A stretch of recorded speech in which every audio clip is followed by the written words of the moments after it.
Welcome back! We're getting down to the wire as we enter day 27 of our 31-day Halloween Storyathon.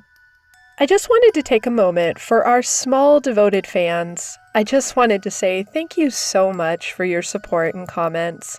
I truly appreciate it. It is very difficult to figure out what the almighty Lord Google algorithms want, and yet stay true to creating content you also enjoy. And I appreciate your patience and support while I try to navigate this. Alright, enough of that. Let's get into today's story, which is very reminiscent of the SCP story I read on day 24. So if you liked that one, you're going to love this one. Except instead of it being lighthearted, this one is a little more true to old-fashioned horror. Without further ado, I present Treats by Dr. Gears from the SCP Wiki. I would like to here again state that 106 is not, as is commonly believed, a basic predator on par with an advanced shark. SCP-106 is a sentient being, albeit a totally alien one. SCP-106 appears to be aware of several things beyond the scope of pure instinct and genetic memory. SCP-106 consistently breaches at moments where recovery and containment are most difficult.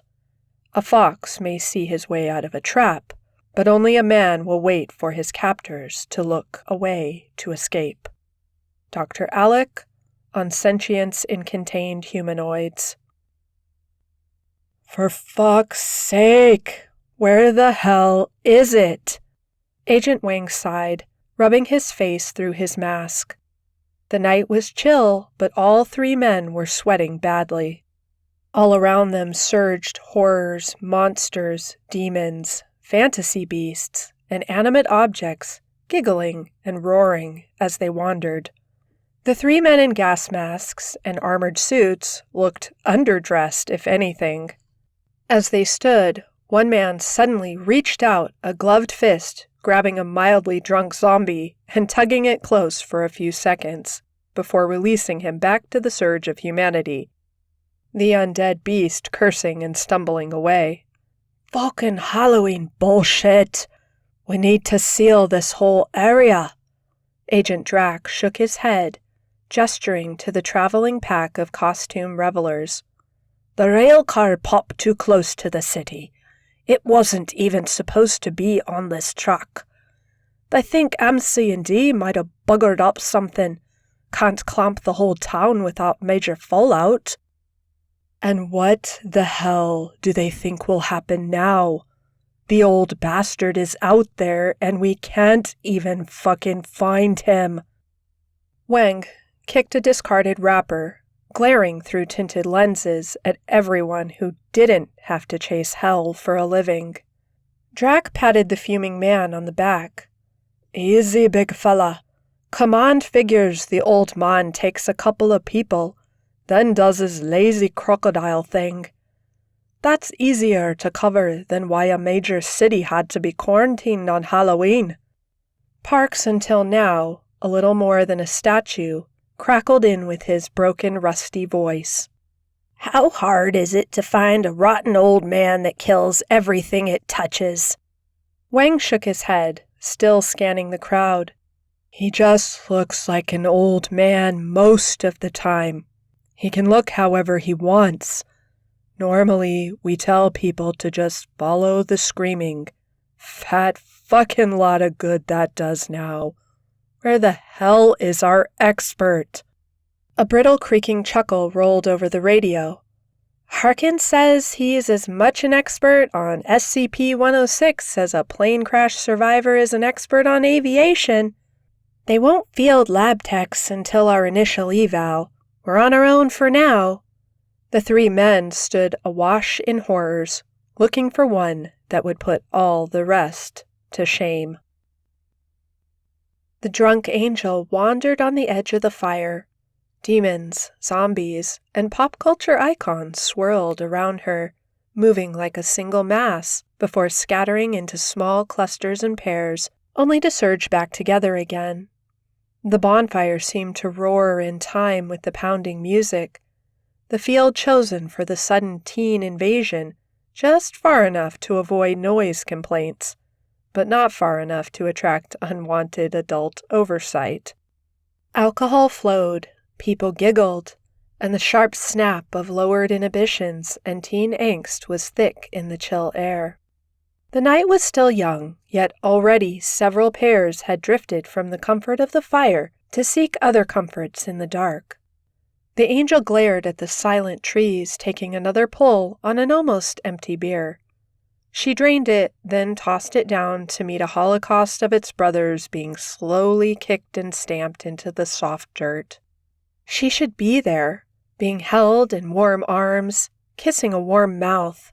But no, she decided to run with the one boy who seemed to think the moment before a party was the best time to bring up his worries about their relationship.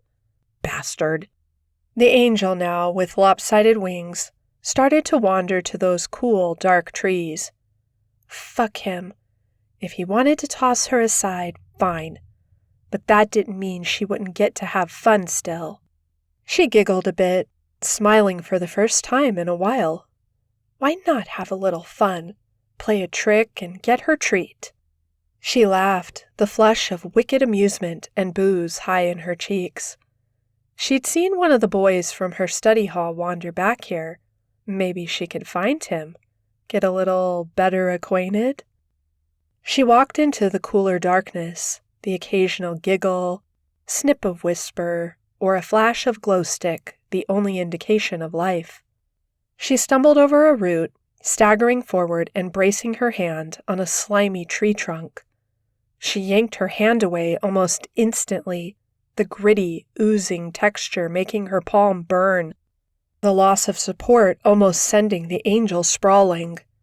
She squinted at her hand, making out a smear of gritty, fibrous jelly coating it, the burning getting worse as she noticed the odd pits eaten into the trunk of the tree. The angel shivered, suddenly sober and very aware of the fact that nobody knew where she was, that she knew of nobody close enough to even call for. She tried to rub her palm against her poofy skirts, not noticing the red and black smear she made on it, eyes wide and staring, some deep, dim part of her primordial brain ringing an alarm. She started to walk, quickly, focusing on the waving beacon of the bonfire, trying to make herself feel silly to ignore the swelling, unreasoning panic. A twig broke behind her. She froze, a white shade, one hand dripping from a corrosive injury she would have been horrified about had she looked. The angel didn't dare look back, but she was terrified to run, to hear something following, reaching, grabbing. Moments passed, filled with nothing, the angel finally resolving to run right at the moment when a thin, bony hand reached through her costume into the muscles of her back, like a nasty child squishing his hand into a cake. She screamed, or tried to. The sound squelched to little more than a harsh bark by the sheer volume of pain, limbs suddenly boneless and leaden, nerves dead except for agony. She felt fingers touching her ribs from the inside, even as they were slowly eaten away and corroded, her body shifting slowly to face the hand's owner. The flicker of the distant fire showed something withered, dark, slimy and pulpy soft, but wiry and strong. Two milky black eyes glistened at her in a too large head, hovering over a frozen corpse grin, teeth thin and chipped. The pinned angel gasped and blubbered, feeling an oily corruption seeping into her body, trying to ignore a slow falling feeling, trying not to feel the ground below her turning mushy and soft, swallowing both figures inch by inch. It leaned closer, and despite the searing horror of that face, some still sane part of her welcomed what was surely an approaching end to her pain. It lingered, however, the other twisted claw of a hand rising as the ground started to swallow her hips. The new touch made the angel lucid with a new fear, her face locking on to those rotten eyes. She recognized the shine behind them and started to scream with a new repulsed horror, even as it started to pull both her dress and skin away in sodden ribbons. Jason ran, lungs burning, trying to yell for help between sharp gasps of air. His Batman costume felt like such a joke now, running between streetlights, feeling that warm spot of pee on his pants. Where was everyone? It had been so stupid trying to be the big brave kids and go out alone. Now he really was alone, and his friends had probably been eaten. He didn't know this for sure, but when the boogeyman dropped out of a tree and started shoving kids into a wall that was suddenly like quicksand, it was probably a safe bet. He hadn't even been able to do anything, just watch as those long, bony fingers grabbed his two best friends and just yanked them away like dolls, barely screaming before the squishy black wall gulped them up. The boogeyman, it hooked its fingers into David's eyes like Dad had taught him to hold a bowling ball, and Jason was abruptly sick down to the front of his costume. The half-digested mass of chocolate looking unsettlingly like the goo that had splattered everywhere while the tall, lanky, naked old man had landed out of the tree. He stopped, stumbling to his knees, coughing and gagging, wailing out a weak scream for help to the dim night. It drifted off, unheeded, the boy unable to even sob, too numb with exhaustion and horror. He barely noticed the footsteps until they were nearly on top of him. He looked up, ready to beg whatever adult he saw for help. Then he saw the legs, thin, black, and the feet looking pulpy and flat with age, the concrete under them turning cracked and gooey. Jason looked up, shaking more and more violently. The withered hips, the sticky, soft chest that didn't rise or fall, and finally that nightmare head looking like some kind of rotten pumpkin, but black and oily as a bucket of tar. The eyes locked on the boys, as shiny and black as a flashlight in a basement. The teeth parted, some kind of rolling, slimy blackness shifting inside. Jason stumbled back, gasping, trying to scream but unable to breathe correctly. He stared at the boogeyman as he rolled something in the palm of that thin, beaten hand, pulling it between two bony fingers and lifting it to his mouth. The boy thought it was a candy or something, but then he saw the glint of metal. It was his best friend Anthony's front tooth. It still had the bracket from his braces on it. The boogeyman placed it between his teeth, gently, the tooth still white and clean in that filthy, dripping mouth. He seemed to hold it there a moment. Then his jaw bunched, and the tooth shivered, then burst like a jawbreaker under a car tire. He chewed it twice, then just stopped, still staring at the boy. It seemed to go on and on. Jason, unsure if he was even breathing anymore, knowing this was the end. This was what happened when you didn't listen, when you went off alone. The boogeyman came and took you forever and always. But he didn't. He turned, seeming to get ready to take a step, then fell forward, slowly, like an old man tripping over a shoe. The black monster almost hit the ground, but just fell through it like it was made of air, nothing but a black smear left behind on the concrete, and the tiny corroded bracket from the tooth. When they found him hours later, he'd gripped it hard enough to embed it in his palm. The boy sat, comforted and miserable. His mother had been nice enough to let him at least wear his Mario costume, but even he had to admit he was probably too sick to walk around the house, let alone outside for hours in the cold. He'd woken up vomiting, and it had just continued. His parents hoping for the best, but finally forced to cancel the trick-or-treating. As sad as he was, they did try their best to make it up to him. There was a small bowl of candy for him, with the promise any leftovers would be given to him, and he could watch all the scary movies he liked. Knock knock. Trick or treat! Aw, such a cute turtle. And what are you, honey? I'm Rapunzel. Well, here you go, princess. Thank you. He hadn't even wanted to help pass things out. It was better to just try and ignore things. Just pretend everyone else was inside too. That made it better. He tugged the floppy hat down a bit, trying to convince himself that his tummy wasn't feeling like a hedgehog was rolling around inside.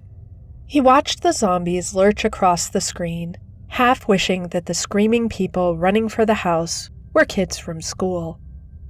Knock knock. Trick or treat! Oh, what a nice vampire. I'm Dracula! Rawr! So fearsome. Here you go. Thank you.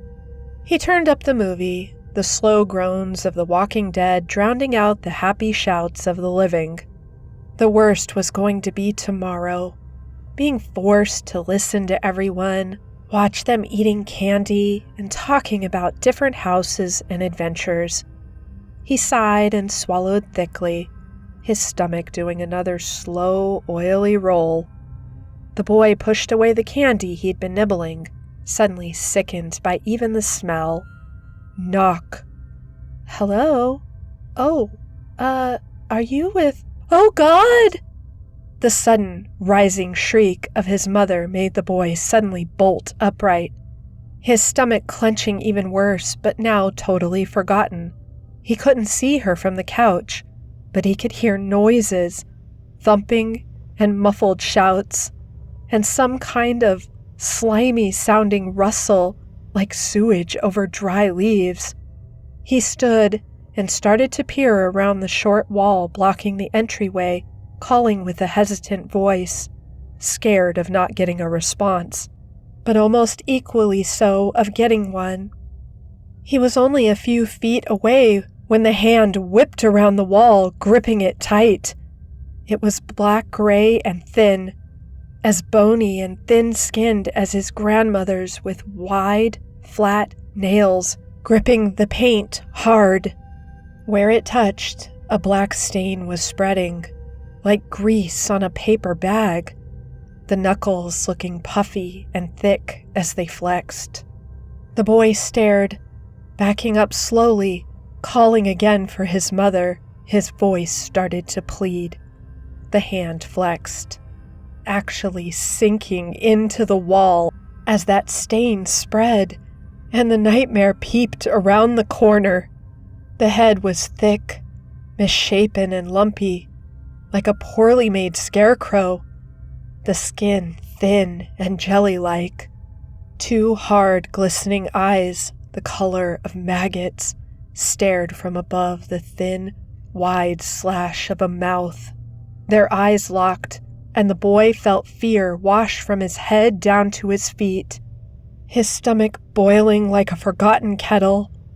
His nerves screamed to run away, but he couldn't make himself stop watching those eyes.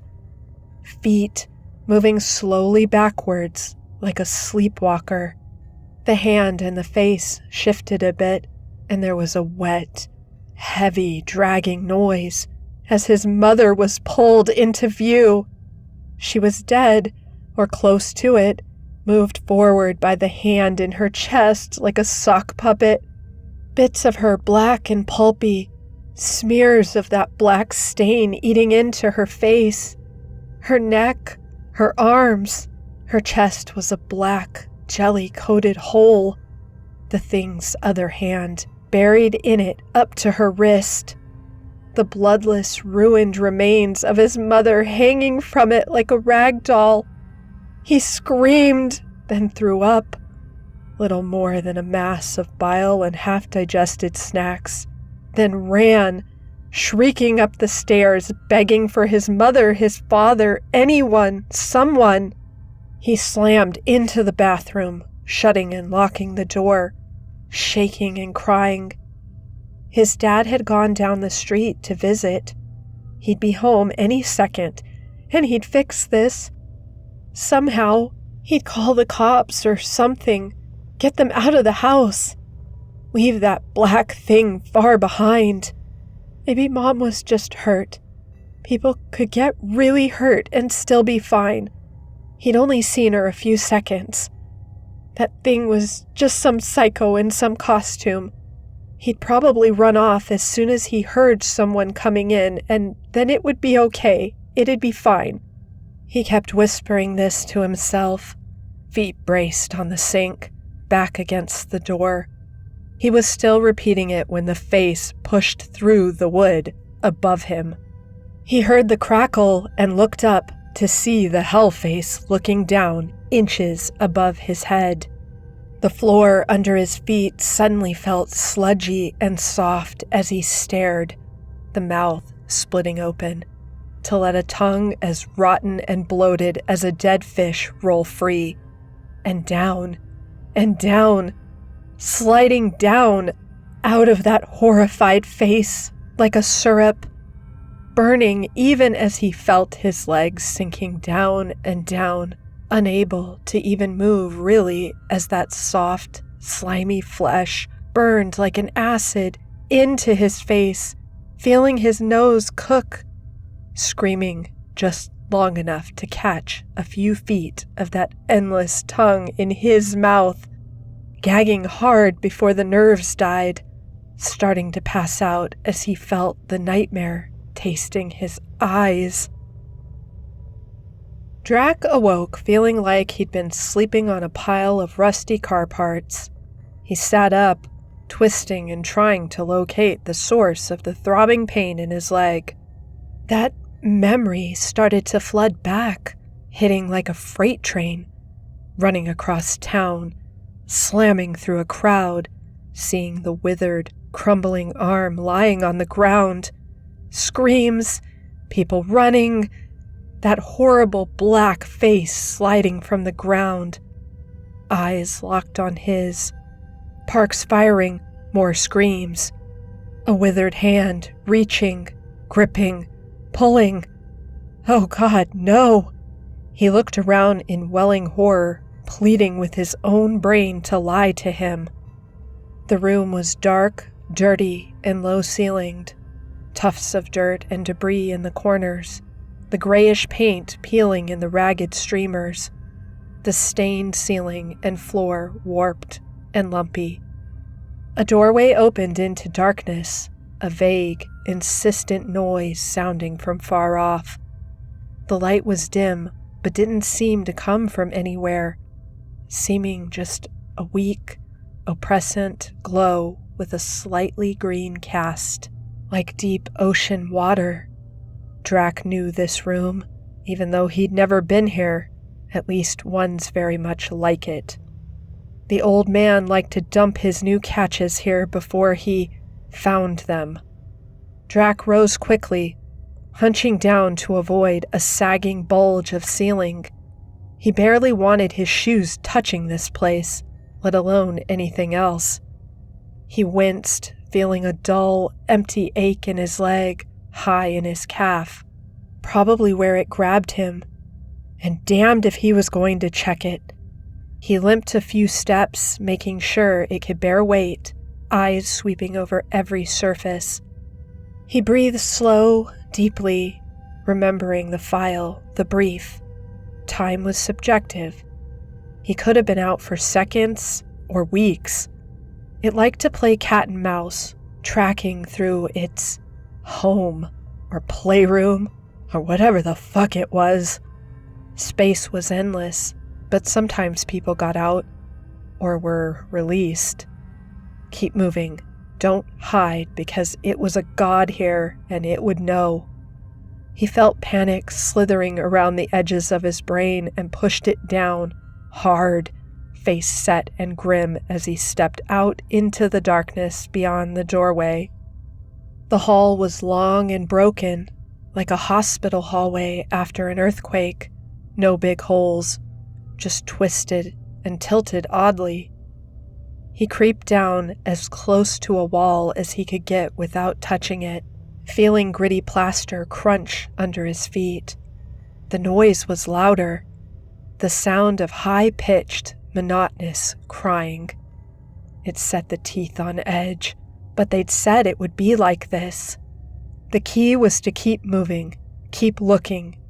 Yes, it was endless, but if you kept on moving, it seemed like 106 got confused or lost track of things, and you could accidentally wander back into the world. He kept repeating the steps, the briefing in his head like a prayer, ignoring the part where 106 would typically hunt escapees forever.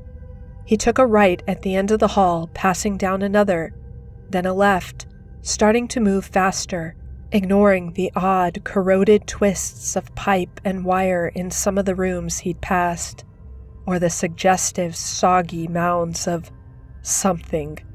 The crying kept getting louder, the high-pitched, gurgling wail of a baby. Ignore it.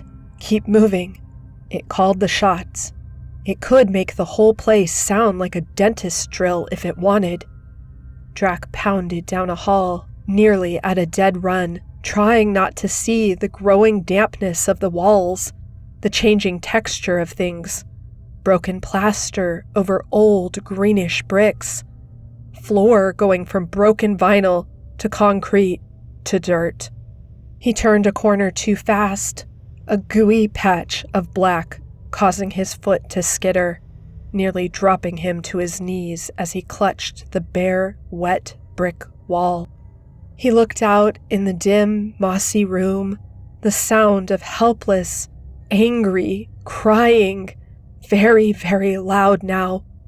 He froze, staring half-crouched and clutching the wall. It was standing in the middle of the room, a thick, ankle-deep puddle of black jelly at its feet.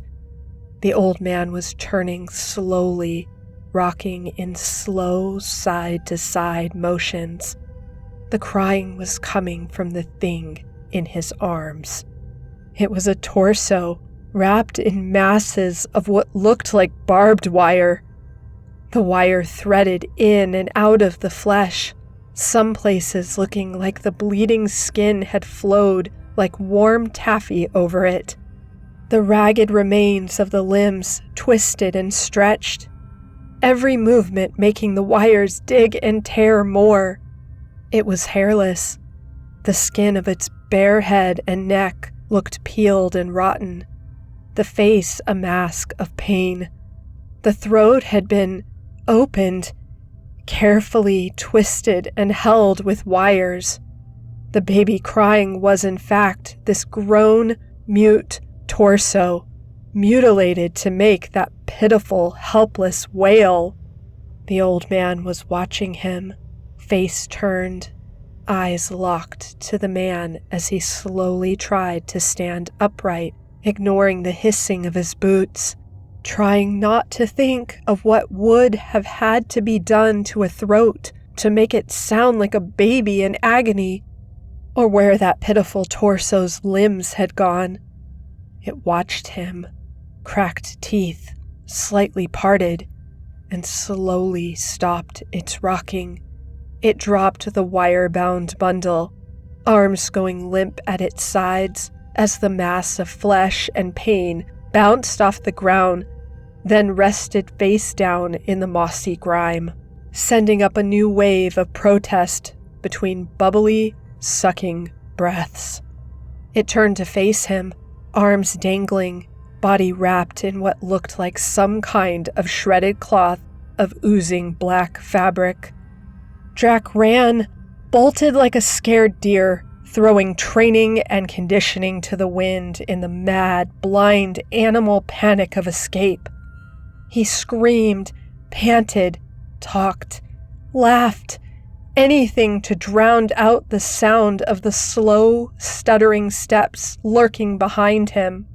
He ran and ran and ran, falling and hitting the ground like he'd been hit by a car, gasping and waiting for the end, muscles throbbing. Then they would start again, those soft, rustling footsteps, driving him on and on and on. He didn't know it, but he'd run for 4 days before the old man started taking chunks out of him. Recovery was in the pre-dawn hours with no sun or moon, and went shockingly smooth, all things considered.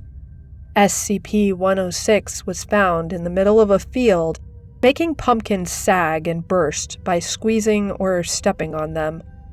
The team, a man short now, was finally reinforced an hour before they caught it, pushing it back to the recovery chamber with the big halogen sun guns, nearly blinding 2 of the recovery crew in their zeal to have the old man back under lock and key.